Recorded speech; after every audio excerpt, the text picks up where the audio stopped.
The track you're listening to is called Lincoln's Lament, and it is composed by Grammy-nominated composer and pianist Micheal Hoppé, who is joining us today. He'll be performing this Friday at 8 p.m. at the Seoul Center for the Performing Arts as part of the 2013 International Piano Festival. Good morning, Mr. Hoppé. Good morning. Thank you very much for joining us. Very happy to be here. So, are you psyched about the upcoming performance? Absolutely. Very much. It's something that I've never done before, and that is to actually play solo piano, because normally I write my music for other people to play. Right. So for me to actually stand up and be counted and just sort of play by myself is certainly going to be very interesting, because I've never done this before. How does it feel to be back in Korea? Lovely. Yeah, I mean, when you come back here, you see this place in spring, because I always come here in the fall and winter, when the whole place has a different feeling about it, as all cities do. But in spring, this is a glorious place to be here. Yeah. I just went around for a walk, and the people seem happy, and the buildings glisten in the sun. Beautiful, beautiful. Yeah. Tell us about your repertoire for this particular performance. Yes, it's I'm going to do anything between 14 and 16, 17 pieces. I had to choose music, of course, that I could play, because normally once I played it, I've recorded it, I actually forget it. I literally forget it. I have to rework it all over again. My sight reading is appalling, so I have to remember what I'm doing, otherwise I sort of don't know how to really read it anymore. So it's a collection of pieces which have been requested quite a lot in the past, and I think they hang together. I think they're quite nice. Yeah. Yes. Well, you've written so many pieces, that's probably why you don't remember Yes, them. yeah. Well, I've done over 300, not that the sort of quantity really should say anything, but I have done an awful lot. And I realized that when, in fact, I was invited to come back here and to choose. I thought, my Lord, I've got so much to choose from. I had totally, and some of these pieces I had totally forgotten about. I mean, you know, as I said, I record them. I'm very, very on it when I'm doing it. Then it's gone. The recording's out. I move on to something else. And so this is going to be sometimes a revisit for me. What made you decide to take part in this festival? Well, it was Mr. Park from PMG, and he said, Michael, we're going to do a festival. And I said, good, I'm going to have other players with me? He said, no, not at all. You mean just by myself? It's absolutely. We've got pianists here. We've got sort of 3-day festival, jazz, classical, and new age. And so I thought, my goodness me, I'll have to sort of really learn this. You know, I have to learn how to play these pieces. So that's what I've been doing for the last month. And I'm delighted to have another challenge. Yeah, a piano solo. Yeah, really, yeah. So you do have an extensive background in classical and pop piano, but you'll be representing the new age piano category. That's correct. I mean, my heart really is in classical music. I wish I could play jazz. I can't. I wish I could, but I just am unable to. Classical music is what I adore. Right. But the technique you need to play it properly, whether it's Liszt or Rachmaninoff or anybody or Chopin or whatever, has always been, frankly, beyond me. I adore that music.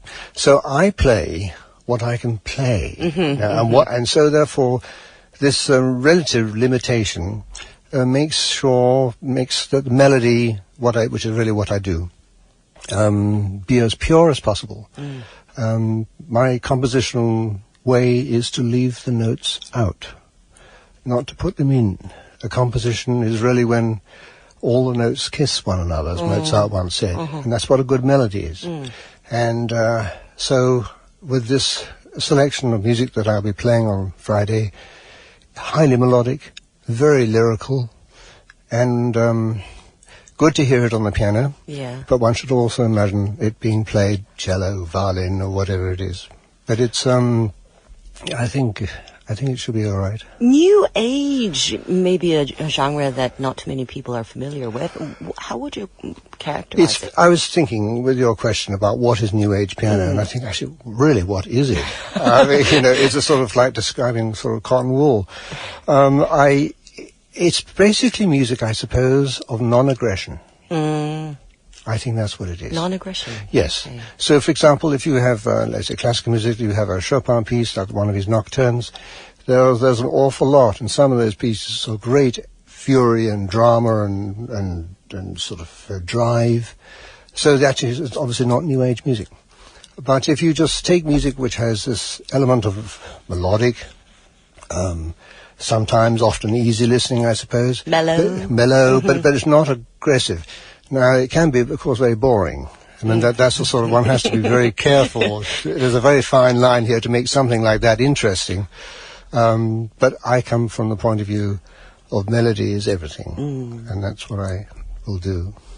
Then how would you describe your style of music? I mean, I've read somewhere that you describe it as being heart music for healing and meditation. Yeah, it is heart music because it comes from my heart.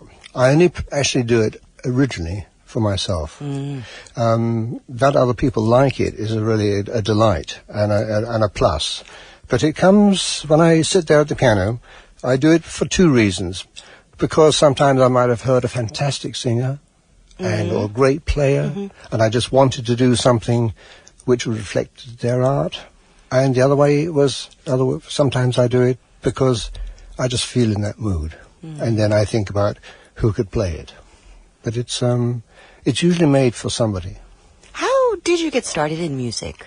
How old were you? Well, I'm a complete self-taught, I have to say this. Oh, yes. And one of the best things that I did, which I will always thank my father for, I went into the business of music. So I was with a company called Polygram, which is now Universal. And I was in the end as head of A&R, which is the department that signs artists. So I learned how the business works.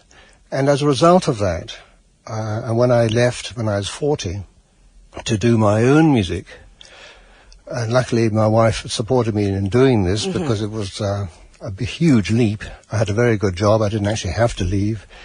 But I learned to trust what I do. It didn't come immediately.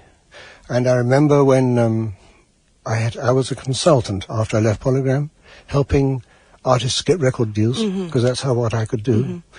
And one of those artists, who's become a good friend of mine, Tim Wheater, who we did The Yearning with, he said, Michael, look, let's do some of your music. I said, no, man, it's too soft, too sad. And, I know, because I've signed artists, I know what the business... Michael, don't be an idiot. Sit down here and let's play some of your music. I said, okay, like this? He said, no, Michael, not like that at all. Far too fast, and you're not putting any feeling into it. Well, do you mean like this? He said, yes, now even slower. And get into it, Michael. It's your music, and don't be embarrassed about it. I thought, gosh, really? He said, yes, now. I played it slowly. He then started playing it on his flute, and really I wept. I couldn't believe how beautiful this music was when somebody could play it, and when I was really owning it. So that was my beginning. So your career as a composer didn't really start until you were in your 40s. Absolutely. And as I said, I'm really sort of self-taught. And I'm not sure that I wouldn't know what a G minor seventh if it hit me in the head. But it was a confidence thing, and that's something we can talk about later.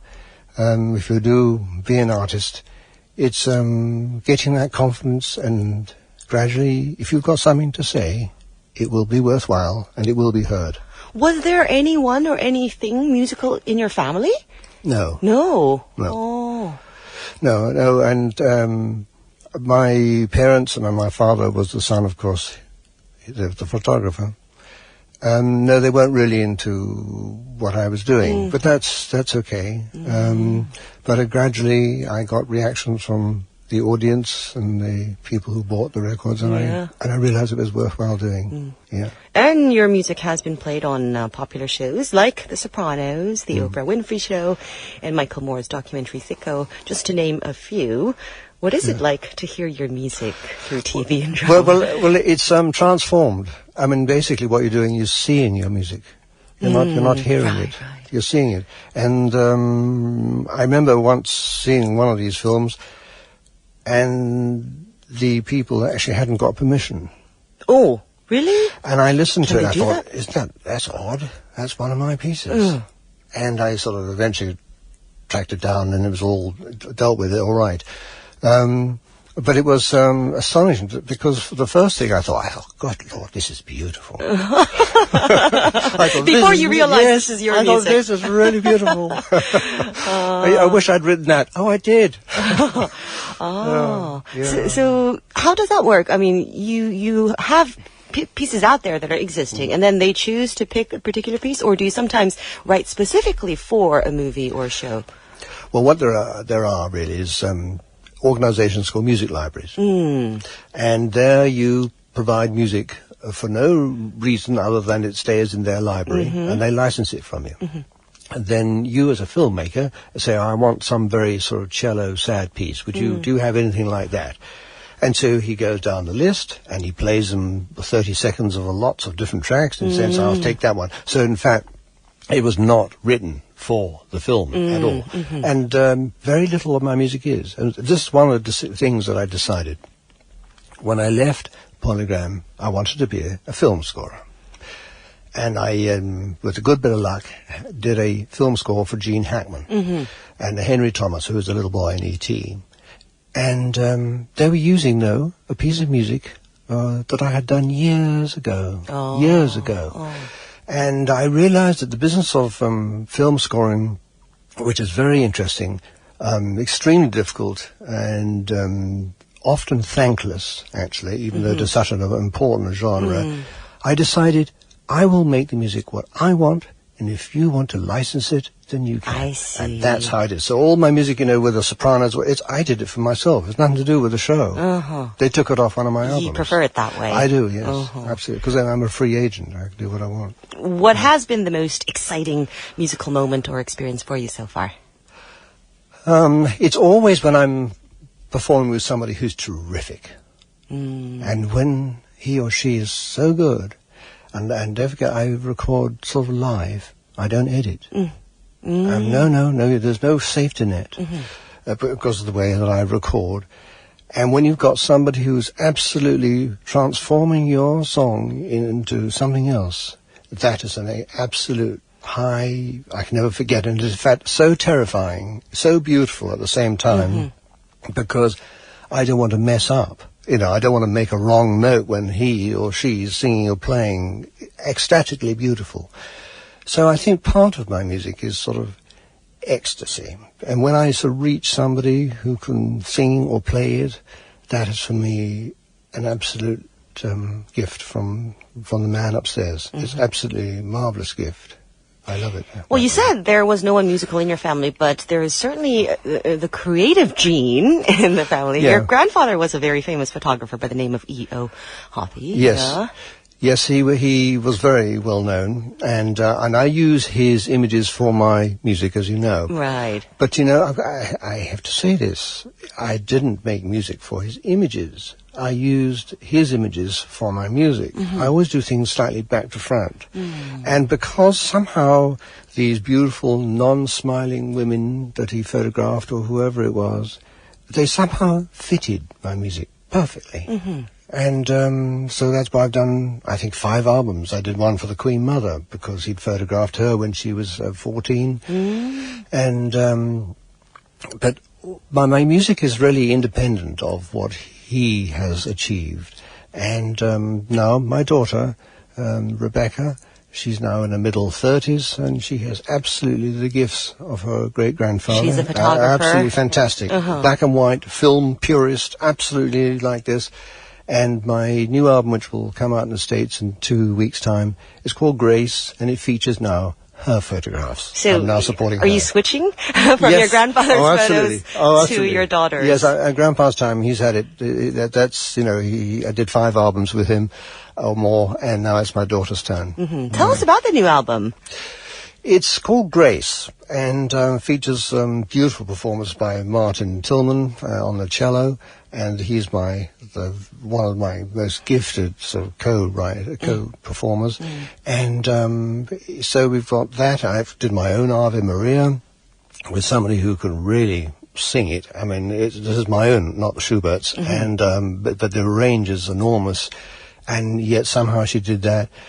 And at the very end, I tried to do something which I'd never done before. Which is? Sing. You sang on this album? I know. I almost cringe saying this on air that I've actually tried to sing, but I have. And my wife said, "Now, come on, Michael, this is really sweet and very touching." What do you think? Well, I tell you, it's a very good question. Because I'm a producer, I can hear always faults in everything, even somebody who's fantastic. So when I'm doing it, I just have to get over it and get past it. And, and somebody, say my wife and others said, "Michael, this is really touching. How absolutely sweet this is. You really sing your heart out. Are you really sure about this?" I've got the rest of the performances on this record are, seriously good. But you will hear this stuck on the very end of the record with me singing Love Overflows. Yeah. Is that going to be a start to something new that you're going to do? It may well be. Yeah. You know what I would like to do? If I do this, then I think I would like to have a producer. Because I tell you, it's really difficult when you're recording and you're the producer and you're playing and it's your music and you're singing. It's just too much to take in. So we might be adding a singer to your mini hats in the future. Well, maybe. Based on the response you get. Yeah, but basically, if I've got to get a sort of massive thumbs down, then I will run away to the corner. But no, I will try and do that. There you go. That's something for us to look forward to. Yeah. In the meantime, since you're here, is there a word of advice you would like to give to aspiring artists out there? Yes. The advice is always free. And I was trying to think what I would say about that.